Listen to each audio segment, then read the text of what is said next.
What's going on, man? Back to you with another video here. Not in the cutoff today, in the work polo, so a little different. Um, Hope you had a good week. Uh, you mentioned you were at Starbucks getting snow tires. So yeah, it's already snowed there, which freaking sucks. It's getting really cold here. It's gonna get down to like single digits next week, so that's just lovely. I'm super excited for that. I was kind of curious if the snow tires was a requirement or if you just get them because they help. I wasn't sure if that's like you have to have snow tires in Canada in the winter or if you're just getting them because. But kind of curious on that. Um, just kind of touch on. Actually, I want to touch on probably my lifting first. Week 16 went really well. Started off with a 350 triple at RP7 on safety squat bar that went up really good. Sorry, on my last video I had days 1 and 3 mixed up on squat, so it looked like the first squat you saw was technically my day 3 squat, and it had the day 1 lift on it, so it was completely screwed up. I definitely was not using my sleeves on day 1. I was using it on day 2 squat. Anyways, day 1 squat sleeveless 350 triple. Went really good on SSB. I did not film any benches, but I have filmed them for week 17. So hit a 235 double. It was freaking smoke. Then 520 double on deadlift. That was freaking smoke. And then 240 single tempo bench. That was easy. 385 double comp bench. We back. Let's go. Just to kind of touch on how comp bench felt. Shoulder definitely bugged me a little bit. But by the time I got to my back offsets and kind of was getting through those, I didn't even think about it, and it really wasn't that bad. So overall, the pain stayed very, very, very manageable. It wasn't bad at all. Just kind of little nagged me a little bit there at the beginning, but no like sharp pain, which is good. And to be completely honest with you, just to touch on how my shoulder's doing right now, it feels great. Like, knock on freaking wood, but like it feels really good. So I think the protraction drills, I've been rolling out my rear delt and my lats and my upper T spine here every night. Using the safety squat bar, icing it 2 times a day, 20 minutes at a time, just all that stuff added up day in and day out is, I think, maybe kind of turned it for the better. So I'm pretty confident in comp squatting on day 2 squat from here on out, and then hopefully maybe as we get closer to the meet, comp squatting on both days. I have some thoughts. I think I'd like to, but at the same time, I was going to mention it later, but I'll just mention it now. The safety squat bar has like been going really well. Like, so this comp squat day, I hadn't comp squatted in like 5 weeks, I think, and I thought it was going to suck, and it was going to be super like foreign to me, the movement and everything. But dude, it felt so freaking easy. It was so easy. You'll see it on there, 385 double, which gives me like an estimated water max of like 450. And I'd like to, on my next meet hit 475, 480, and like judging by that 385 double, like that was not an RP7. That looked more like an RP6-ish. So I probably could have added 10, 15 more pounds to it and made it look like an RP7 right now, not peaked. So yeah, I don't know. Safety squat bars, like the weight felt so easy. Like comparatively speaking to the safety squat bar, it felt so freaking easy. So I know, like you mentioned, like Bryce and Mike T swear by it. Like, do they use it a lot in their training? Like, do they swear by it in the sense that it really translates well to their comp squat, or from the sense that it keeps their shoulders healthy? Or I was kind of curious on that.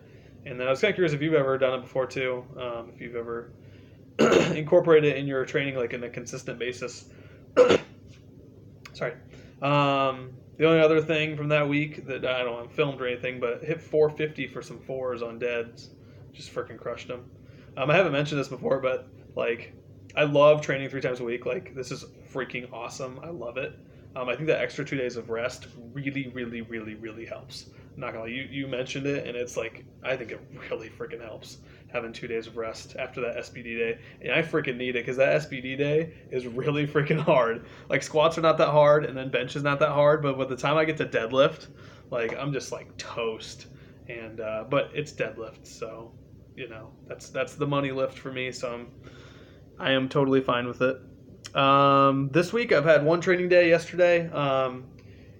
Squats, both or sleeves, both day 1 and day 2 squat now up until the meet. Got my sleeves on for safety squat bar, and loaded up with 365. Did an easy triple, which is pretty good for me, and then benched 240 for a double that looked like an RP 5 or 6. Like that gave me an estimated work max of 280, which is or 279 or something. My last meet I did 281. Like I'm gonna freaking smoke bench at this next meet. Tomorrow we're gonna have deadlifts. I know I'm gonna go for a 525 double, which is pretty exciting. That gave me an estimated work max of 610, which is low. I am 100% positive I could hit 620 right now. Yeah, deadlift's been money lately. Like seriously, just money. I think we kind of found this nice. Like I kind of like not doing a top set on day 2. I think it actually kind of helps me.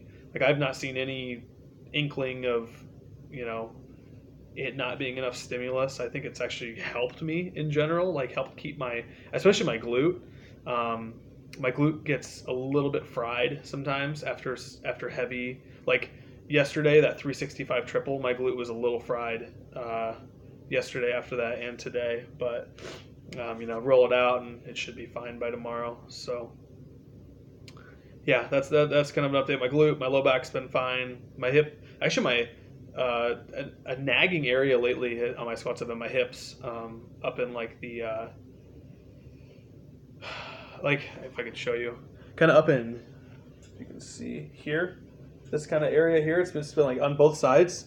Like I do a lot of stretching and stuff, but I want to start adding into my nightly routine just rolling those areas out. I've done that in the past, and it's really, really helped if I'm just kind of rolling them out for just like 2 minutes on each side every night. Those parts are really, really sticky. I went at them last night for the first time, and I don't know how long. And for just 2 minutes, and I had to stop several times. I wanted to freaking cry. It hurt so bad. Those areas are really, really, really, really tight. So, but overall, it's like not going to affect my training at all. It's just kind of something I wanted to mention. All right, moving on. I wanted to know how your guys did at provisionals. I know you said Ayo Bakar. I might butcher his name. Ayo Bakara was going for gold, so hopefully he got gold. His numbers are freaking insane. So yeah, let me know how you guys did. I assume you were at that. Some dude that I thought that was kind of interesting that you have a guy, one of your really strong guys that does USPA drug free. I think I don't know how big it's getting. I've heard more and more about it. My first meet obviously with you was USPA, and I don't even think they had. No, they did. I think they had. No, they didn't. They did not have a drug free thing in drug free class in that meet. So kind of interested to see if more and more people go to USPA. I don't think they are, but as you mentioned, USAPL's got a lot of bickering and infighting and just stupidity with their federation. I realized one of the dumbest things ever was the USAPL doesn't allow their judges to leave their chairs when judging depth on squat because it looks unprofessional. That's the stupidest thing ever. And USPA judges get off their chairs and get down low and try and judge depth. That's just another stupid thing that USAPL does. I'm sure there's a lot of other dumb things they do, but yeah. Anyways, I thought that was kind of cool, kind of interesting. I looked at your provisionals spreadsheet, and it's just I don't know how you survived. You SBD'd 4 times a week. That's just insane. How did you not die? What did you feel like at the end of that meet prep? You had to have been just dead. Yeah, that's just insane. Granted, you survived and you had one of the best meets of your life, but man, that's crazy. Dude, you got to do those board presses for yourself when you're back, man. I'm telling you, they help so much, especially having a comp bench and then a board press and then a comp bench. I feel like it's just a nice break on my shoulder, and it's just a nice thing to have. I feel like if my shoulder feels a little crappy going into a session with a board press day, it doesn't feel bad at all board pressing, which really I think it really helps. Um, you mentioned, I thought it was kind of interesting. You mentioned that deadlifting one time a week, you had your best deadlift PR, and I feel like that's a lot of people. I feel like I mentioned, I feel like a lot of people mention that deadlifts beat them up the most, and like deadlifting one time a week is enough for them. But man, when we started remember when we started comp deadlifting 2 times a week? Like my deadlift is just freaking flown. It's been awesome. Um, just I don't know. I can't say that enough. How good deadlift has gone. It just feels so good right now. Knock on wood. You mentioned Trent Richardson. I know the exact video you were talking about. How like coaches had to literally stop him from adding weight. I swore it was for like what he was talking about was the bench press, and he got up to like 500 pounds, like 495 or something. And the coach is like, "You're done. You just stop. Like you're gonna like probably hurt yourself or something." And yeah, just an absolute freak of nature. Um, yeah. So I think that's all I have. Yeah, man. Hope your recovery is going well on your hernia stuff, and hope with life is going well. The dogs are going good. Girlfriend, house, everything's good over here. So I'll let you know if I run into any issues training wise, but I foresee some nice weights getting hit this week. So, all right, man. Talk to you later.